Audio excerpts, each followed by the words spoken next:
ఒక్క మాటలో చెప్పాలి అంటే ఈ కారు సామాన్యుల కలల పంట. ఇవాల్టి పరిస్థితి ప్రకారం ఇది ఇప్పుడు మధ్యతరగతి జనాల కనీస అవసరం. ఎప్పటికప్పుడు ఆధునిక ఫీచర్లతో ముస్తాబవుతూ దశాబ్దాలుగా జనం గుండె కొల్లగొట్టిన ఈ కారు క్రమంగా అందని పండుగ మారింది. ఊహించని రీతిలో రేట్లు పెంచుతూ ముందడుగు వేస్తోంది. అసలు విషయానికొస్తే మారుతి సుజుకి కొనుగోలుదారులకు షాకిచ్చింది. అన్ని రకాల మోడళ్ల ధరలను 30,000 రూపాయల వరకు పెంచుతున్నట్టు తాజాగా ప్రకటించింది. సంస్థ తీసుకున్న తాజా నిర్ణయంతో గ్రాండ్ విటారా, స్విఫ్ట్, బాలినో మోడళ్లు 10,000 రూపాయల వరకు అధికం కానున్నాయి.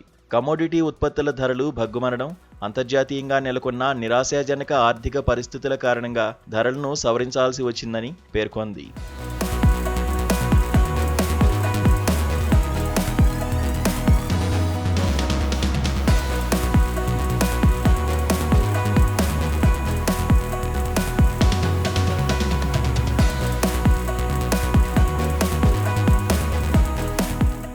ఒక్కసారి దీని నేపథ్యం పరిశీలిస్తే మారుతి సుజుకి ఇండియా లిమిటెడ్ అనేది జపనీస్ ఆటోమొబైల్ తయారీ సంస్థ.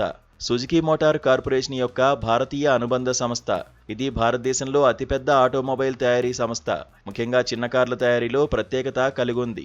2025 నాటికి ఈ కంపెనీ మార్కెట్ క్యాపిటలైజేషన్ సుమారుగా $50.55 బిలియన్ ఉంది. కంపెనీ తీసుకున్న తాజా నిర్ణయంతో ఆల్టో K10, ఎస్ప్రెసో, సెలెరియా, వ్యాగనార్ మోడళ్లు 2,500 రూపాయల వరకు అధికం కానుండగా డిజైర్, టూరేస్ మోడళ్లు 5,000 రూపాయల నుంచి 7,000 రూపాయల లోపు అధికమయ్యాయి.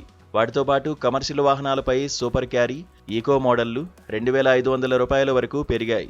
అలాగే ఎర్టిగా 5,000 నుంచి 7,500 రూపాయల వరకు, బ్రెజా 5,000 రూపాయల వరకు, ఈకో, స్విఫ్ట్ మోడళ్లు 5,000 రూపాయల వరకు అధికం కానున్నాయి. గ్రాండ్ విటారా 5,000 రూపాయలు, ఫ్రాంక్స్ 7,500 రూపాయలు, XL6 మోడల్ను 5,000 రూపాయల నుంచి 7,500 వరకు అధికమైంది.